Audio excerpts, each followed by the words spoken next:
A gente vai falar então como que essa inteligência artificial vai aparecer para vocês na prática, tanto agora quanto no futuro. Como é que ela tende a aparecer no futuro? Bom, alguns de vocês que estão aqui devem ter se interessado pelo assunto muito por uma sensação de receio, não, ou até um pouco de medo. Muitas pessoas têm um pouco de medo com relação à tecnologia de inteligência artificial, muito por esse paper da turma de Oxford de 2013, que chegou nos headlines no mundo inteiro, falando que cerca de 47% das profissões nos Estados Unidos corriam risco de ser automatizáveis em até 2 décadas. Né? Então isso causou um rebuliço danado e o grande fator de automatização para essas profissões era exatamente a adoção das técnicas de inteligência artificial.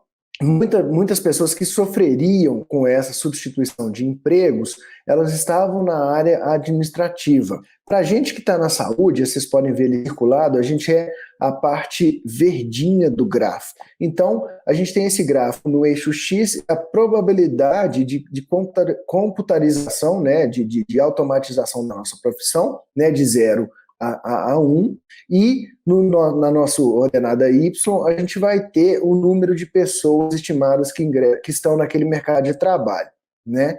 Então, esse gráfico tem 3 setores. Né? O setor mais à esquerda, ele é um setor considerado de baixa probabilidade de computarização.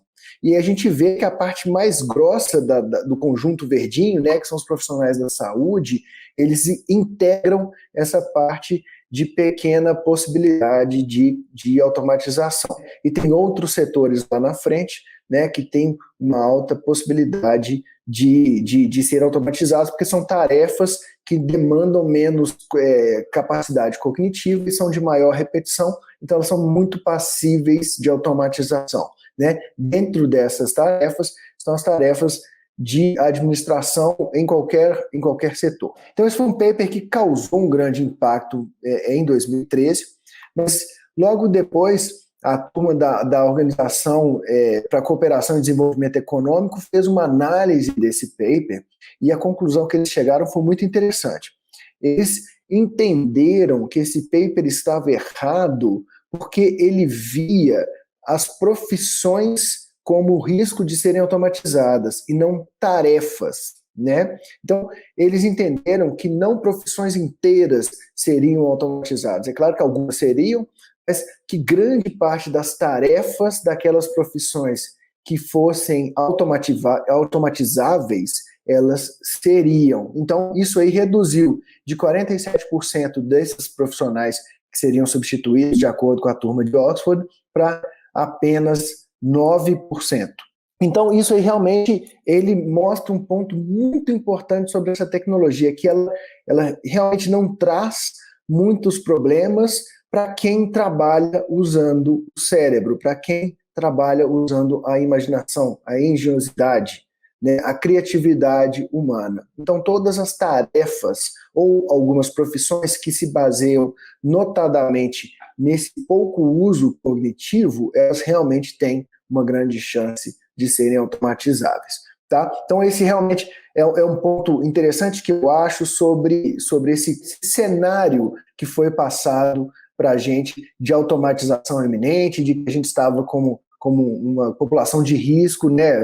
Ia ser um desemprego muito grande, como é que ia ser a estabilidade social para isso. Então, realmente, entraram grandes discussões nesse tema aí.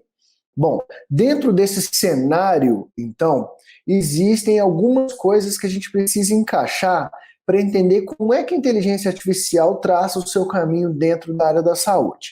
O primeiro foi como o Jorge já falou algumas vezes aqui no curso anteriormente, que doutores, né, de acordo com a Forbes, médicos passam até 66% do seu tempo fazendo papel burocrático ou coisas que não estão relacionadas ao tratamento direto ou ao cuidado ou a escutar realmente a queixa do paciente. Isso é muito problemático porque a gente, por uma pressão econômica muito grande e uma queda muito grande e expressiva dos rendimentos e dos honorários médicos, a gente está forçado a atender mais pacientes em intervalos menores de tempo. Então, se a gente perde muito tempo com a burocracia, o nosso atendimento fica péssimo e a qualidade de saúde que a gente consegue transmitir para o nosso paciente é uma qualidade ruim. Esse aqui é um outro paper que fala a mesma coisa, tá? Um paper da Health Affairs de 2017, e esse paper fala que mais ou menos isso, né? Que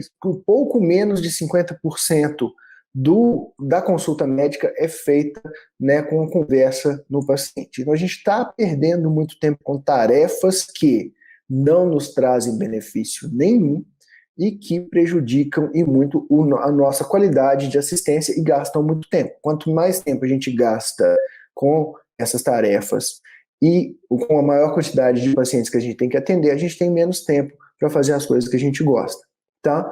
Dentro deste cenário, a gente então tem, de acordo com uma outra coisa que a gente também já discutiu isso ontem, que foi a questão do burnout, né? O burnout, esse é um paper brasileiro, né, que cita a prevalência do burnout nas diferentes especialidades médicas, né, que mostra que a grande parte, a maior parte dos colegas que estão enfrentando essa síndrome de esgotamento ou de burnout trabalham com medicina intensiva, e um dado muito interessante, né? A segunda classe médica que mais sofre com burnout é a medicina de família, né? Você podia achar que medicina de família é uma coisa mais light, né? Que demandava menos, mas não, existe uma série muito grande de burnout dentro dos médicos de família, principalmente pela incapacidade e pela falta de recursos que eles enfrentam, né? Incapacidade de trazer saúde de qualidade, né? Eles estão lá também, né, na frente do paciente que tem muitas vezes uma condição muito financeira muito debilitada, e isso aí deixa eles também desesperançosos com o trabalho que eles estão fazendo.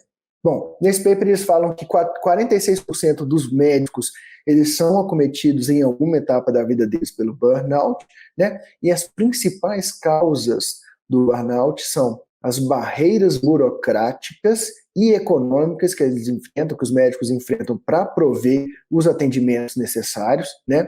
O excesso das horas trabalhadas e a redução do convívio social. A gente sabe que o convívio social é importantíssimo para a gente evitar o burnout, e os ganhos econômicos que ficaram abaixo do esperado. Então, esses são os três principais motivos do burnout na classe médica.